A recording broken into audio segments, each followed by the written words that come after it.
क्या कोई ऐसी चीज हो सकती है जो एक ही समय में जीवित भी हो और निर्जीव भी? ये सुनने में किसी फिलॉसफिकल पहेली जैसा लगता है ना? बिल्कुल। और ये सवाल हमें सीधे जीव विज्ञान के सबसे दिलचस्प रहस्यों में से एक की तरफ ले जाता है। और इसका जवाब हमें मिलता है विषाणु यानी वायरस की दुनिया में। एक ऐसी दुनिया जो जीवन की हमारी तयशुदा परिभाषाओं को ही धुंधला कर देती है। तो आज हम इन्हीं रहस्यमयी विषाणुओं की दुनिया की परतें खोलने वाले हैं। हमारे पास जीव विज्ञान से जुड़े कुछ स्रोतों के अंश हैं, जिनमें प्रतियोगी परीक्षाओं के लिए तैयार की गई सामग्री भी शामिल है। सही है। तो हमारा मिशन है इन स्रोतों से सबसे जरूरी और हैरान करने वाली जानकारी निकालना और ये समझना कि ये सूक्ष्म चीजें क्या हैं, ये कैसे काम करती हैं और हमारे जीवन पर इनका इतना गहरा असर क्यों है। चलिए शुरू करते हैं। ये एक ऐसी दुनिया है जो जितनी छोटी है उतनी ही जटिल और आकर्षक भी। विषाणु सजीव हैं या निर्जीव? एक जानकारी जो सामने आई वो है 1935 की एक खोज, जब W.M. स्टैनली ने टोबैको मोज़ेक वायरस को क्रिस्टल के रूप में अलग किया। हाँ, ये एक बहुत बड़ी खोज थी। अब सुनने में ये एक सामान्य वैज्ञानिक तथ्य लग रहा है, पर इसके मायने तो बहुत गहरे थे। बहुत ज्यादा गहरे। आप सोचिए, 1935 से पहले विज्ञान की दुनिया में चीजें या तो जीवित थीं, जैसे बैक्टीरिया, पौधे, या फिर निर्जीव जैसे पत्थर या नमक। दोनों के बीच एक साफ दीवार थी। बिल्कुल। और क्रिस्टल बनाना यानी रवे के रूप में इकट्ठा होना हमेशा से निर्जीव चीजों का गुण माना जाता था। तो इसका मतलब स्टेनली ने आकर कहा, देखिए मैं इस जीवित चीज को नमक की तरह एक डिब्बे में बंद कर सकता हूँ और ये महीनों तक वैसी ही पड़ी रहेगी। इसने तो जीवन की परिभाषा पर ही एक बहुत बड़ा सवालिया निशान लगा दिया होगा। बिल्कुल, एक भूचाल जैसा था। जब तक विषाणु किसी जीवित कोशिका के बाहर है, वो एक निर्जीव कण है। मतलब उसमें ना कोई मेटाबॉलिज्म है, ना वो सांस लेता है, ना बढ़ता है, बस एक केमिकल का टुकड़ा। हाँ, लेकिन जैसे ही उसे एक सही मेजबान कोशिका मिलती है तो एक ज़ॉम्बी की तरह उसमें जान आ जाती है। मतलब बाहर मरा हुआ, पर अंदर जाते ही जिंदा होकर कोशिका पर कब्जा कर लेता है। ये एक बेहतरीन एनालॉग है। बिल्कुल ऐसा ही होता है। वो कोशिका में घुसते ही उसकी पूरी की पूरी मशीनरी को हाईजैक कर लेता है। हाईजैक? हाँ, वो कोशिका को आदेश देता है कि अब तुम अपने सारे काम बंद कर दो और सिर्फ मेरी हजारों लाखों कॉपी बनाओ। और ये अपनी संख्या बढ़ाना सजीवों का सबसे बड़ा लक्षण है। अच्छा, इसीलिए इन्हें अविकल्पी परजीवी कहते हैं। मतलब ऐसे परजीवी जिनके पास कोई दूसरा विकल्प ही नहीं है। एकदम सही। वो अपनी जिंदगी चलाने के लिए पूरी तरह से मेजबान पर निर्भर हैं। यह दोहरा चरित्र ही इन्हें सजीव और निर्जीव के बीच की अनोखी कड़ी बनाता है। अच्छा, तो इस ज़ॉम्बी हाईजैकर की बनावट कैसी होती है? क्या ये बहुत जटिल होती है? हैरानी की बात है, बिल्कुल नहीं, बहुत ही ज्यादा सरल। अच्छा? हाँ, मतलब इतनी सरल कि यकीन करना मुश्किल हो जाए। मूल रूप से इसके सिर्फ 2 हिस्से होते हैं। केंद्र में इसका आनुवांशिक पदार्थ मतलब जेनेटिक कोड, और उसके चारों ओर प्रोटीन का बना एक सुरक्षा कवच जिसे कैप्सिड कहते हैं। बस? सिर्फ एक जेनेटिक कोड और एक प्रोटीन का बॉक्स। बस? तो क्या किसी भी संक्रमण को फैलाने के लिए ये जेनेटिक कोड मतलब न्यूक्लिक एसिड हमेशा जरूरी होता है? विज्ञान की दुनिया अपवादों से भरी है। एक और बेहद अजीब संक्रामक कण का पता चला है, जिन्हें प्रायांस कहते हैं। प्रायांस? हाँ, ये सिर्फ और सिर्फ प्रोटीन के बने होते हैं। इनमें कोई न्यूक्लिक एसिड मतलब डीएनए या आरएनए होता ही नहीं है। एक मिनट, बिना जेनेटिक कोड के कोई चीज संक्रामक कैसे हो सकती है? वो अपनी जानकारी आगे कैसे पहुंचाएगी? यही तो सबसे हैरान करने वाली बात है। ये एक गलत तरीके से मोड़ा हुआ प्रोटीन होता है जो किसी तरह सामान्य प्रोटीन को भी अपने जैसा गलत मोड़ देता है। एक चेन रिएक्शन की तरह। बिल्कुल। ये हमारी जीव विज्ञान की सबसे बुनियादी समझ, जिसे सेंट्रल डॉगमा कहते हैं, उसको चुनौती देता है। हम इस पर बाद में और विस्तार से बात करेंगे क्योंकि ये एक बहुत गहरा सवाल खड़ा करता है। ठीक है, तो वापस विषाणुओं पर आते हैं। आपने बताया कि उनके अंदर एक जेनेटिक कोड होता है।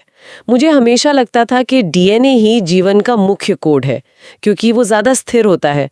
तो फिर कुछ वायरस आरएनए जैसा अस्थिर मॉलिक्यूल क्यों इस्तेमाल करते हैं? इसमें उनका बहुत बड़ा फायदा है। यहीं पर उनकी अद्भुत विविधता और चालाकी नजर आती है। देखिए, डीएनए स्थिर होता है, जिसका मतलब है कि उसकी कॉपी बनाते समय गलतियां कम होती हैं, जो कि अच्छी बात है बड़े जीवों के लिए। हाँ, लेकिन आरएनए अस्थिर होता है और उसकी कॉपी बनाते समय गलतियां बहुत ज्यादा होती हैं। तो ज्यादा गलतियां होना तो बुरी बात हुई ना? हमारे लिए हाँ, पर वायरस के लिए ये एक सुपर पावर है। ज्यादा गलतियों का मतलब है ज्यादा म्यूटेशन, अच्छा, और ज्यादा म्यूटेशन का मतलब है तेजी से बदलना। और जो वायरस जितनी तेजी से बदलेगा वो हमारे इम्यून सिस्टम की पकड़ से उतनी ही तेजी से निकल भागेगा। समझ गई। जैसे इन्फ्लुएंजा वायरस, जिसका हमें हर साल नया टीका लगवाना पड़ता है। बिल्कुल सही। टोबैको मोज़ेक वायरस जिसका हमने जिक्र किया, वो भी एक आरएनए वायरस है। तो ये एक तरह का ट्रेड ऑफ है, स्थिरता बनाम अनुकूलन क्षमता। और डीएनए वाले वायरस, क्या उनमें भी ऐसी विविधता होती है? हाँ, उनमें भी होती हैं। ज्यादातर डीएनए डबल स्ट्रैंडेड होता है, जैसा हम सब में होता है, लेकिन यहाँ भी अपवाद हैं। एक जीवाणु भोजी है 5X174 जो बैक्टीरिया को संक्रमित करता है, उसके अंदर सिंगल स्ट्रैंडेड डीएनए होता है। सिंगल स्ट्रैंडेड डीएनए, ये तो अनोखी बात है। बहुत अनोखी। ये हमें दिखाता है कि विकास के क्रम में जीवित रहने के कितने अलग-अलग तरीके हो सकते हैं। और कुछ वायरस तो इससे भी एक कदम आगे हैं, जैसे एचआईवी। उन्हें रेट्रोवायरस कहते हैं। उनकी क्या खासियत है? रेट्रोवायरस तो जेनेटिक इंजीनियरिंग के मास्टर हैं। वो कहे ना, उनका आनुवांशिक पदार्थ आरएनए होता है, लेकिन वो बहुत चालाक होते हैं। कैसे? वे मेजबान कोशिका में घुसने के बाद अपने साथ लाए एक खास एंजाइम रिवर्स ट्रांसक्रिप्टेज का इस्तेमाल करते हैं। यह एंजाइम उनके आरएनए कोड को उल्टी दिशा में पढ़कर उससे एक डीएनए की कॉपी बना देता है। मतलब वे आरएनए को वापस डीएनए में बदल देते हैं। ये तो जीव विज्ञान के नियम के ठीक उल्टा है। एकदम उल्टा। और बात यही नहीं रुकती, फिर ये नया बना हुआ डीएनए मेजबान कोशिका के अपने डीएनए के साथ जाकर स्थायी रूप से जुड़ जाता है। क्या मतलब वो हमारे अपने जेनेटिक कोड का हिस्सा बन जाता है? हाँ, इसीलिए एचआईवी जैसे संक्रमणों का इलाज इतना मुश्किल है, क्योंकि वायरस का कोड हमारी ही कोशिकाओं के अंदर छिपा होता है। ये तो बहुत ही चालाकी भरा तरीका है, लेकिन इस कोड को अंदर पहुंचाने के लिए भी तो कोई तरीका होगा, खासकर बैक्टीरिया जैसी कोशिका में जिसके चारों ओर एक मोटी दीवार होती है। सही सवाल। और इसका जवाब हमें जीवाणु भोजी की अविश्वसनीय इंजीनियरिंग में मिलता है। एक जानकारी है कि एक जीवाणु भोजी को बैक्टीरिया की मोटी कोशिका भित्ति में घुसने के लिए लगभग 140 एटीपी अणुओं के बराबर ऊर्जा की जरूरत होती है। पर वायरस तो खुद ऊर्जा बना नहीं सकते, तो ये ऊर्जा कहाँ से आती है? इसका जवाब है कि ये ऊर्जा उनके पुच्छ भाग मतलब टेल पोर्शन में पहले से ही संग्रहित होती है। अच्छा, बिल्कुल। ये किसी स्प्रिंग से भरे हुए इंजेक्शन जैसा काम करता है, एक नैनो मशीन। Nano machine? हाँ, जीवाणु भोजी बैक्टीरिया की सतह पर उतरता है, अपनी टांगों से उसे जकड़ता है और फिर अपनी पूंछ में भरी ऊर्जा का इस्तेमाल करके एक ड्रिल की तरह कोशिका भित्ति में छेद कर देता है। प्रोटीन का खाली खोल रह जाता है। ये सोचना ही कमाल है। प्रकृति की इंजीनियरिंग का एक बेजोड़ नमूना। बिल्कुल। अब इस संक्रमण का नतीजा अक्सर बीमारी के रूप में सामने आता है। हाँ, चलिए उन बीमारियों की बात करते हैं। पोलियो का जिक्र है, जो एक समय पर एक बहुत बड़ा खतरा था। हाँ, पोलियो एक गंभीर विषाणु जनित रोग है और यहाँ एक बहुत महत्वपूर्ण तथ्य सामने आता है कि मुंह से ली जाने वाली लाइव पोलियो वैक्सीन, जिसने दुनिया से पोलियो को लगभग खत्म कर दिया, उसका विकास एल्बर्ट साबिन ने किया था। इस एक खोज ने करोड़ों जिंदगियां बचाई हैं। बेशक। इसके बाद बर्ड फ्लू का भी जिक्र है, जो अक्सर खबरों में रहता है। हाँ, बर्ड फ्लू ये H5N1 नामक वायरल स्ट्रेन से होता है। ये एवियन इन्फ्लुएंजा वायरस का एक प्रकार है। ये मुख्य रूप से पक्षियों को प्रभावित करता है, लेकिन कभी-कभी इंसानों में भी फैल सकता है। और एड्स ये HIV रेट्रोवायरस से होता है, जिसके बारे में हमने अभी बात की। एड्स यानी एक्वायर्ड इम्यूनोडेफिशिएंसी सिंड्रोम, जैसा कि नाम से ही पता चलता है, ये हमारे शरीर की प्रतिरक्षा प्रणाली को ही निशाना बनाता है और उसे कमजोर कर देता है। और इसके फैलने के तरीके? इसके फैलने के 3 मुख्य तरीके स्पष्ट किए गए हैं: असुरक्षित यौन संबंध, संक्रमित रक्त चढ़ाने से, और अपरा आधान यानी संक्रमित मां से उसके बच्चे में गर्भावस्था के दौरान। और विषाणु सिर्फ इंसानों और जानवरों तक ही सीमित नहीं है, वे पौधों को भी संक्रमित करते हैं, है ना? हाँ, बिल्कुल। और ये हमारी खाद्य सुरक्षा के लिए एक बहुत बड़ा खतरा है। कॉर्न मोज़ेक और टोबैको मोज़ेक जैसे रोग इसके उदाहरण हैं। ये पूरी की पूरी फसलें बर्बाद कर सकते हैं। तो जब कोई विषाणु हमारे शरीर पर हमला करता है, तो हमारा शरीर चुपचाप तो नहीं बैठा रहता होगा, वो इससे कैसे लड़ता है? हमारा शरीर एक बहुत ही स्मार्ट रक्षा प्रणाली का उपयोग करता है। एक बहुत ही दिलचस्प तरीका है इंटरफेरॉन का इस्तेमाल। इंटरफेरॉन? हाँ, जब कोई कोशिका विषाणु से संक्रमित हो जाती है तो वो हार नहीं मानती। वो अपनी कुर्बानी देने से पहले एक अलार्म बजाती है।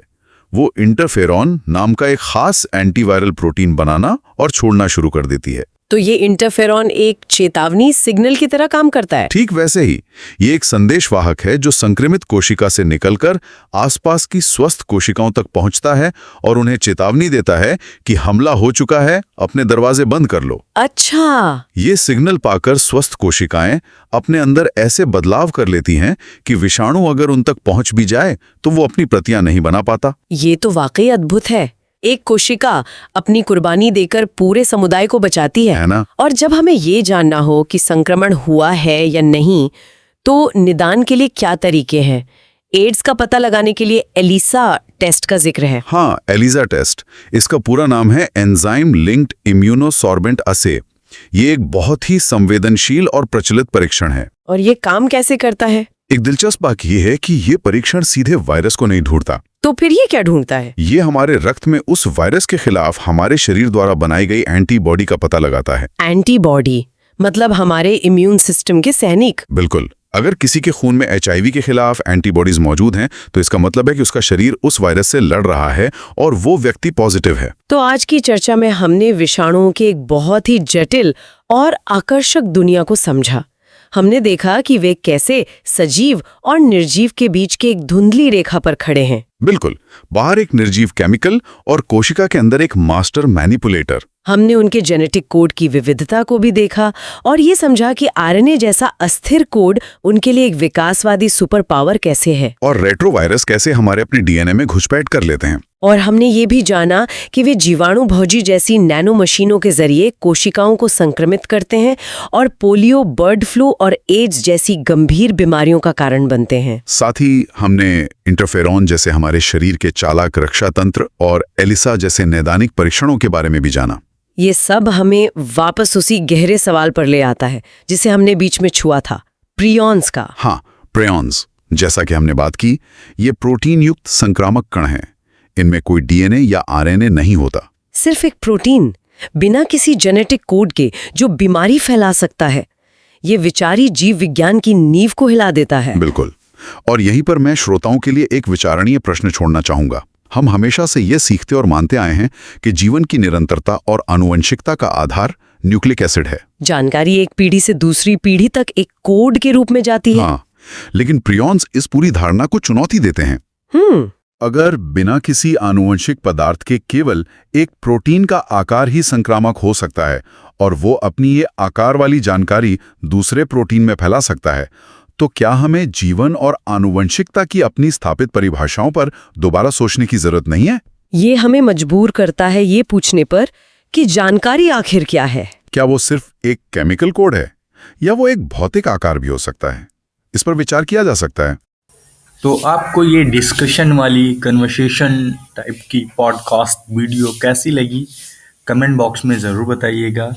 हम कुछ इस तरह के डिस्कशन वाली वीडियोस इसलिए अपलोड करते हैं ताकि डिस्कशन से क्वेश्चंस ज़्यादा अच्छे से मेमोराइज हो सकें, क्योंकि डिस्कशन से ही सारी चीज़ें क्लियर होती हैं और लॉन्ग टर्म मेमोराइजेशन होता है। तो आपको वीडियो अच्छी लगी हो तो लाइक करें, शेयर करें।